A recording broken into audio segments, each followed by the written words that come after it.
Oke, lagi berita yang mantap jos. Kali ini yang pertama datang dari ASEAN, bos. Sebuah langkah yang cukup mengejutkan. Kini kelompok negara-negara ASEAN di bawah pimpinan kita Indonesia kabarnya telah siap untuk bersama-sama mencampakkan alias membuang dolar Mama Rika. Nah, cukup amsyong nih Amerika. Lantas, apakah maksudnya membuang dolar Amerika ini, bos? Apakah kini ASEAN termasuk kita Indonesia tidak akan menggunakan dolar lagi sebagai mata uang transaksi global? Setelah ini kita bahas. Kemudian berita kedua yang cukup panas. Seperti yang kalian tahu, keinginan Ukraina yang dulu getol mau masuk menjadi anggota geng NATO akhirnya dibuat menjadi alasan bagi Rusia untuk menginvasi wilayah Ukraina. Tapi amsyongnya setelah diinvasi, Ukraina pun malah tak jadi masuk ke dalam anggota geng NATO. Dan sampai saat ini, perangnya pun masih berlangsung epik, bos. Dan yang terbaru kini, tiba-tiba negara Finlandia yang juga berbatasan langsung dengan Rusia pun malah mengambil langkah yang cukup ngeri-ngeri tak sedap nih, bos. Mereka pun kini telah resmi dan diterima masuk ke dalam aliansi NATO. Nah loh, Rusia pun akhirnya merespon keras. Dan kini kabarnya mulai melakukan langkah nyata untuk melawan ekspansi wilayah rivalnya itu, bos. Lantas pertanyaannya kini, apakah Rusia bakal melakukan hal yang sama terhadap Finlandia seperti Ukraina? Penasaran beritanya? Cus! Tanpa banyak bacor, mari kita bahas berita lengkapnya satu per satu, bosku. Oke, berita pertama yang mantap jos. Datang dari ASEAN yang kini tiba-tiba sepakat mau membuang dolar Amerika dari transaksi antar negara ASEAN, bos. Admin kutip dari banyak sumber berita berikut. Gubernur Bank Indonesia yaitu Bapak Peri Warjio mengungkapkan bahwa seluruh negara ASEAN kini bersepakat untuk melakukan kerjasama transaksi pembayaran lintas batas dengan menggunakan mata uang lokal, bos. Dan akibatnya, mata uang dolar Mama Rika pun perlahan kini mulai ditinggalkan dalam transaksi perdagangan antar negara-negara ASEAN. Mantap jos. Nah, penggunaan mata uang lokal dalam transaksi antar negara ini pun biasanya disebut dengan skema local currency transaction, alias transaksi tanpa menggunakan dolar Mama Rika, bos. Gubernur Bank BI yaitu Bapak Peri pun menjelaskan bahwa pengurangan penggunaan dolar pada sistem pembayaran yang terintegrasi akan mengurangi resiko global terhadap negara kawasan. Sebelumnya pada November 2022 lalu, sebenarnya sudah ada 5 negara ASEAN yang menjalankan sistem ini, yaitu Indonesia, Thailand, Malaysia, Singapura, dan Filipina.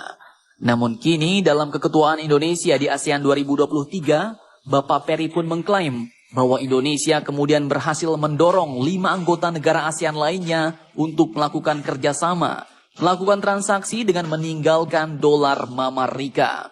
Sehingga kini, kata beliau, konektivitas ASEAN bukan hanya 5, tapi akan diperluas menjadi 10 dan akan diperluas secara global dengan proyek-proyek berikutnya. Jelas sang gubernur Bank Indonesia ini, bos. Cukup ngeri-ngeri sedap nih, bos. Indonesia pun kini berhasil membuat semua negara ASEAN mau meninggalkan dolar Mama Rika. Mantap jos. Oke, kemudian berita kedua yang tak kalah panas. Kini lagi-lagi datang dari tanah Eropa. Cukup menakutkan. Keputusan Finlandia untuk masuk menjadi anggota NATO kini akhirnya terwujud, bos. Admin kutip dari banyak sumber berita berikut. Sekretaris Jenderal NATO yaitu Mr. Jens Stoltenberg menyatakan bahwa Finlandia akan diresmikan menjadi anggota baru aliansi itu pada Selasa 4 April 2023 ini. Dan itu artinya hari ini, bos. Finlandia pun berhak menjadi anggota NATO usai proses aksesinya disetujui oleh semua anggota aliansi termasuklah negara Turki, sehingga membuatnya menjadi negara anggota NATO ke-31. Dan seperti yang kalian tahu, hal ini pun pastinya bakal membuat Paman Putin semakin gerah dan murka. Pasalnya seperti kasus Ukraina dulu, bos, yang diserang gara-gara mereka mendaftar dan getol mau masuk NATO. Sehingga jika Ukraina jadi masuk NATO, maka hal itu pun akan membuat Rusia berhadapan langsung dengan aliansi NATO di perbatasan negaranya. Dan itulah yang tidak diinginkan Rusia, sehingga dulu menyebabkan wilayahnya menjadi diinvasi oleh Rusia. Dan kini giliran Finlandia yang masuk NATO, bos. Hal yang sama dengan Ukraina pun sepertinya bisa juga terjadi kepada Finlandia. Pasalnya negara ini pun memiliki perbatasan darat langsung dengan Rusia sepanjang 1.300 km. Bukan kaleng-kaleng, bos. Lantas pertanyaannya, bagaimanakah kini reaksi Rusia terhadap negara Finlandia ini? Apakah Rusia bakal melakukan hal yang sama seperti Ukraina? Lanjutkan lagi videonya sampai habis, bosku. Oke, admin kutip dari banyak sumber berita berikut. Rusia pun kini akhirnya bereaksi tegas dengan bakal meningkatkan kehadiran militernya di dekat Finlandia. Dan ini artinya Rusia pun bakal mengerahkan pasukannya ke perbatasan-perbatasan Finlandia, mirip seperti awal-awal sebelum Ukraina diserang dulu, bos. Wakil Menteri Luar Negeri Rusia yaitu Alexander Grushko pun menegaskan bahwa kami akan memperkuat potensi militer kami ke arah barat dan barat laut. Dalam hal pengerahan pasukan dan sumber daya anggota NATO lainnya di wilayah Finlandia, kami akan mengambil langkah tambahan untuk memastikan keamanan militer Rusia secara andal, ujarnya. Selain itu yang makin parahnya nih, bos. Media Rusia pun juga menanggapi bakal bergabungnya Finlandia dengan NATO ini dengan cara yang nyaris sama dengan invasi Ukraina dulu.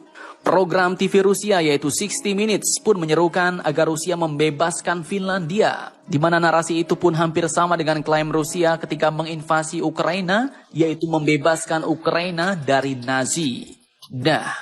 Dalam acara program TV Rusia 60 Minutes itu, salah satu pundit yaitu Dmitry Abzalov pun mengungkapkan bahwa situasi saat ini sudah di luar kendali dan merupakan kekacauan. Ia menyerukan bahwa pertama, kita harus membebaskan segalanya. Dan kemudian kita menghadapi saudara kita yaitu masyarakat Finlandia, ujar beliau. Semakin lama semakin panas nih, bos. Jika penyerangan akhirnya dilakukan Rusia ke Finlandia saat bergabung dengan NATO, diyakini bahwa Perang Dunia III pun kemungkinan besar bakal terjadi. Pasalnya, jika satu anggota NATO diserang, itu berarti sama saja dengan melakukan penyerangan kepada seluruh negara anggota NATO. Atas tegang, bawah pun ikut-ikutan tegang nih, bos. Apakah setelah ini World War III akan meletus? Semoga saja tidak ya, bos. Dan semuanya bisa kembali damai. Dan tidak ada peperangan yang akan terjadi setelah ini. Amin. Jadi bagaimana menurut kalian?